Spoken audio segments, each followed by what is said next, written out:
Is everyone comfortably settled? Thank you. Yeah. Good. And welcome to all, especially the newcomers, Jonathan and Lindsay Schwartz. Who else is a newcomer tonight? Maurice. Never mind. There were two others who would have been newcomers, but they're not coming. They remain newcomers. They're veterans Okay. now. Well, first of all, I'd very much like to introduce my brother, not as my brother, but as our representative in Melbourne. He runs the chapter there. And The last chapter. yeah, and he's had great success in introducing light classical, interesting music to organisations in Melbourne, such as old age homes and retirement homes and so on, and including in his own home to his own friends and his family. And I'm not going to give it the soiree tonight. What? Now you tell me. My brother's going to. He's organised a very interesting program, which I think you'll all enjoy. I'm looking forward to it. And he's quite erudite in the subject of music, so I'm going to leave it to him. It's going to cost me a fortune, this. Yeah. Good. Okay. Can we start? Yeah, let's go. Eli, are you ready? Okay. I'm not quite as erudite as Leonard, I need this. And I'd just like to welcome you to one of my little soirees. What's a little soiree? Soirette? I don't know. Anyway, the Oxford English Dictionary describes soiree as an evening of social gathering for conversation or music. Well, we're going to try and do both of those things tonight. And they left out eating. True. If you're Jewish, it's definitely.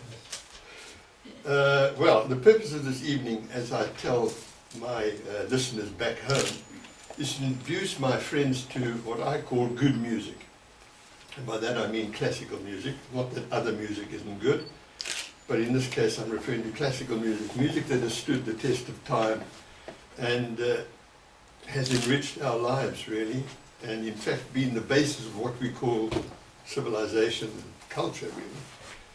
One has to graduate to music. You can't just have it thrust upon you willy-nilly without having some sort of springboard of understanding of the composers themselves and what they're trying to depict in their music. Music is, well, I feel, arguably the greatest of all the arts. The composer has to sort of capture a cacophony of sound and mold it into some sort of symphonic form, and and using all the instruments of the orchestra, and produce a result that sometimes reaches absolute sublime heights and really gets to your innards. Sometimes it's quite amazing. And the appreciation of the music that I refer to is fills a gap that you might not have known you had really, and it really is something that you should try and go to. It's quite amazing and uplifting to appreciate good music. Anyway, the format of this evening, for this evening, is that I played about 8 or 9 pieces of music, depending on how we go. And I'll try and explain something about the composer very briefly, and something about the music very briefly. And remember, I'm no musical buff at all. I just love music, and I hope that I can pass on that love that I have for music to you. So, we're going to start with Johann Sebastian Bach. Now, back home, when I say Bach, people start squirming in their seats, looking up to the heaven, and they think, well, this is going to be, church music, the organ, dark, heavy, and what have you, which is true up to a point. But it has been said by music historians that Bach is the greatest, how did they put it, the greatest the greatest genius the world has ever known. Creative genius, that is, and I underline the word creative. Whether that is true or not, I don't know, but I think that he is an absolute master of a composer. He was born in Germany, 1685, and he wasn't sufficiently recognized in his own lifetime, unfortunately. He was a pious Lutheran. One could say that his musical art was part of his religion. And as a result, his liturgical music, the output of his liturgical music was quite enormous. And he wrote principally, as I say, for the organ, and he was the greatest organist of his day. And as I say, he wrote for the church mainly because he was paid by the church and he was commissioned to write these things. But who could forget his St. Matthew's Passion, his B minor Mass, magnificent music of the highest order, Christmas oratorio, and as well as sort of many cantatas and things of that sort. His secular music, his finest secular music, or non-religious music, includes the Brandenburg concertos, for instance, the 6 concertos there, Goldberg variations, the well-tempered clavier, and that lovely little work, Air on the G-string, not to be confused with any other G-strings. And yeah, also, I always seem to remember Beecham, pardon me, saying once that he hated the harpsichord, which Bach wrote a lot of music for. He said it reminded him of 2 skeletons copulating on a tin roof. It was pretty rough, I thought. But anyway, and I think we're now, the piece that I've chosen for you tonight is his concerto for oboe d'amore, oboe of love, we can call it. It was an instrument that was slightly larger than the oboe as we know it now.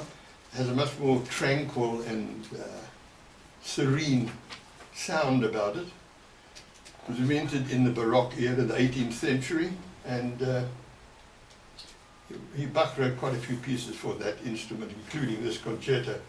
But the oboe fell out of favor for some reason for about 100 odd years, and it was resuscitated or resurrected by Debussy and Ravel, Delius, those composers, and Ravel in particular used it quite extensively in the Bolero. So, just remember also the music that you're going to hear now, this particular one, 300 years old, and it's really, as I say, stood the test of time. Okay. So, as I say, the oboe d'amore, and the oboist is Diana Doherty.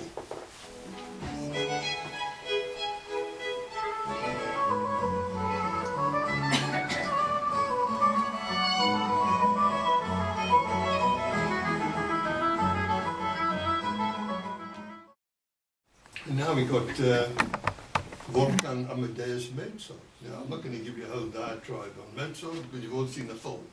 Okay.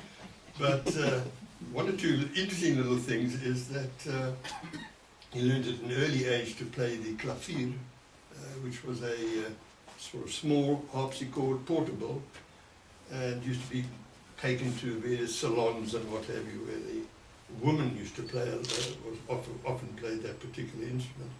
And at the age of 4, he composed a little clavier concerto, believe it or not. I repeat, 4. He wrote a piano sonata at the age of 7, and of course his first symphony at the age of 8. Quite remarkable. He was, I suppose you can call him the Michael Jackson, Elton John, Elvis, Beatles, all rolled into one of his time. Quite an amazing. He really changed the sound of music as far as I was concerned. Unbelievable.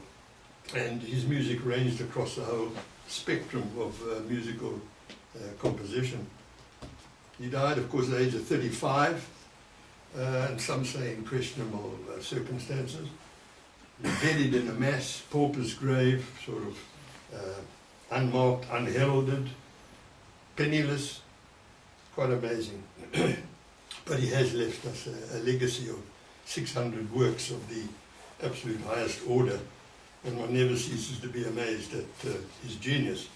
And anyway, we're going to have tonight, I am going to play the Larghetto from his 11th piano concerto. When I say piano concerto, they were in fact harpsichord concertos,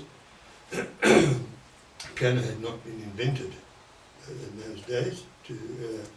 And this 11th concerto was the last that he wrote for the harpsichord. After that he wrote for the pianoforte, the next 16 concertos that he wrote in actual fact, before the pianoforte, the difference being that the harpsichord used to pluck the strings, as you know, and the pianoforte hit the strings with a hammer, although the hammers in those days were not covered in felt or anything of that sort, so you had the wooden hammer, and you got a resonance in the sound, because they also didn't have, what do they call them? That thing to dull the sound, I can't think of the name at the moment. So it was a tremendous change going on there, and I like to just play this movement, this larghetto, which is a beautiful piece of music, and I'm going to follow it up by another one of Mozart. You know me and Mozart, Leonard.